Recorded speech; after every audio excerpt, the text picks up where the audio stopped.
We take a look at the $2 million renovations at our local U of A Hallel Foundation Center. Club sports are happening now and are going strong. All this on tonight's edition of Wildcast.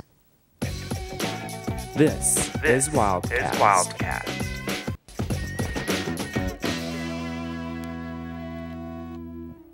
Good evening. Welcome back to another edition of Wildcast. I'm Marlena Hamilton. And I'm Lexi Suter. The University of Arizona Hallel Foundation is an organization for Jewish life on campus, and they have recently undergone big changes. Since last semester, the building, which is located at Mountain Avenue and 2nd Street, has been under a $2 million construction process. Wildcast reporter Max Efren has the story. Hallel, one of the more prominent Jewish organizations on campus, has recently revamped their facility, making a number of significant renovations, as well as constructing an entire extra floor. We needed to expand our space because we were all sitting on top of each other. People didn't have offices to work in. We didn't have enough room for the oy vey. So also we've been band-aiding the building for a very long time. So it was either renovate or tear it down and start again. So we decided to renovate and update a whole variety of things and do better space usage. So that's what we now have in the renovation. And then we added space because we wanted to add multi-purpose space to have Judaic Studies courses in here during the day, and on nights and weekends it's Hillel programming space. This new facility consists of 2 relatively large rooms, a small lounge area, and a patio. One of these rooms is used predominantly for classes to be taught in, whereas the other is more of an event room in which public presentations as well as social events take place. At the moment, I'm standing beneath the new facility itself, it being a raised building attached to the side of the original Hallel Foundation. Having begun the project at the start of the summer and finishing just this last December, this new look envisioned by the Hallel organization had only taken 7 months to complete. But with advancement comes a price. The project cost about $1.9 million, and we began talking about the project many years ago, but we really began fundraising in earnest in 2010. So I would say it took us, let's say, 8 months or so to raise the money for the project. None of this large sum, however, came out of pocket from Hallel. We had a challenge grant for part of the dollars through International Hillel, and then we did a lot of one-on-one meeting with potential donors. Those students and faculty involved with the organization have shown positive reactions to the additions and believe it was a wise and well-needed investment.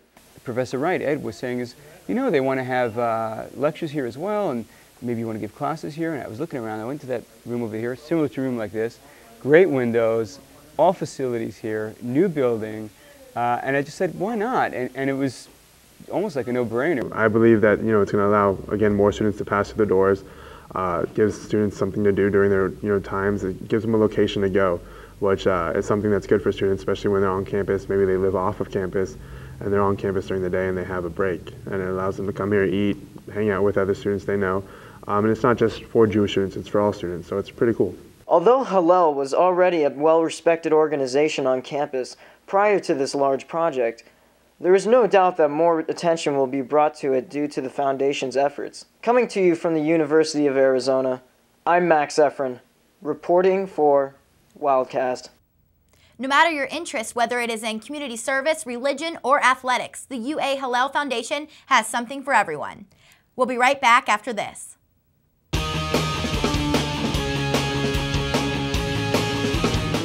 No one watched it on Wednesday. No. Talk show on Wednesday, UA Tonight. No. You didn't? No. Highland burritos are going off the menu? Yeah. Why am I going to school?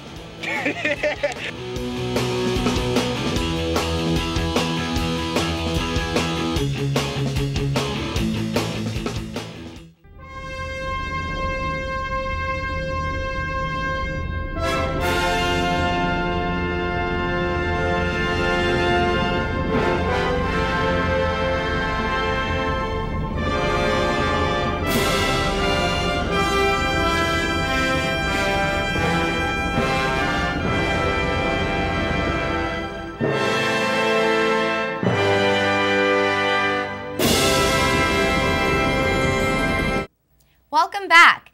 If you played sports in high school, you're in luck because club sports are offered here at the U of A. Wildcast reporter Cameron Carroll tells us more.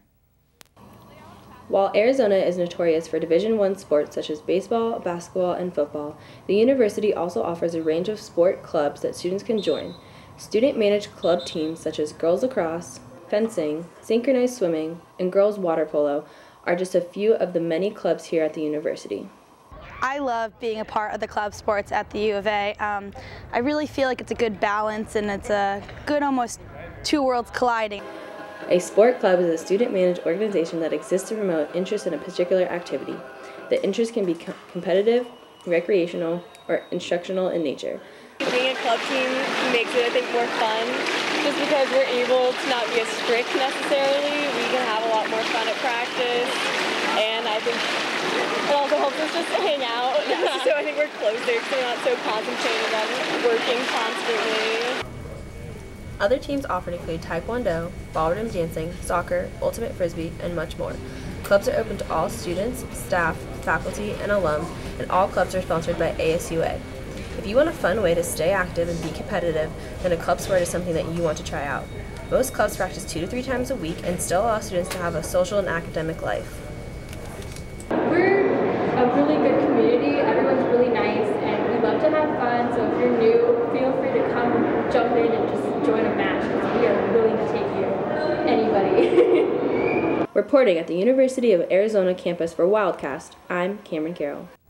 The U of A offers a range of different club sports: softball, sand volleyball, floor hockey, kickball, and inner tube water polo. If you'd like to sign up for any of these spring sports, the last day to sign up is tomorrow, March 21st. If you're someone who likes to eat breakfast food for lunch or dinner, we have the place for you.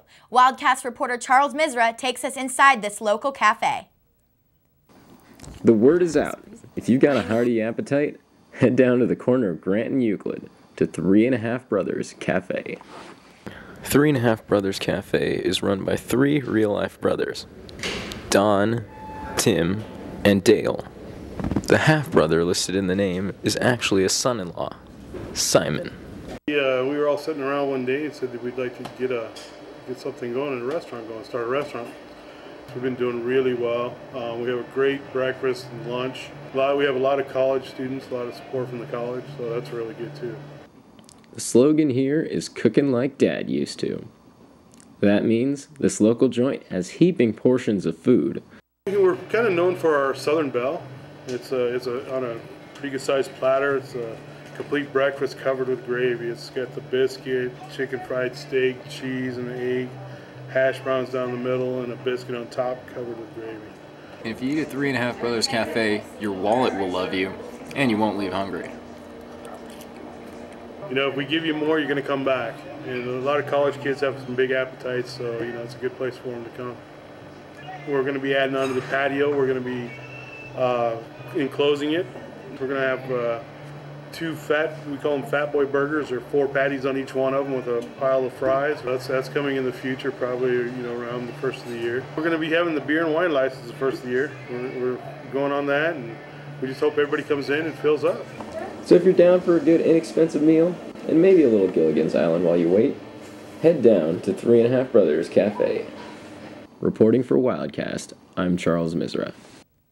3½ Brothers doesn't just serve breakfast, they also have a wide variety of other types of food. The cafe is fairly priced and has received some good reviews. Well, that's all we have for you tonight. You can watch us anytime online at uatv.arizona.edu. I'm Marlena Hamilton. And I'm Lexi Suter. Enjoy the rest of your week, and we will see you back here next week for another edition of Wildcast.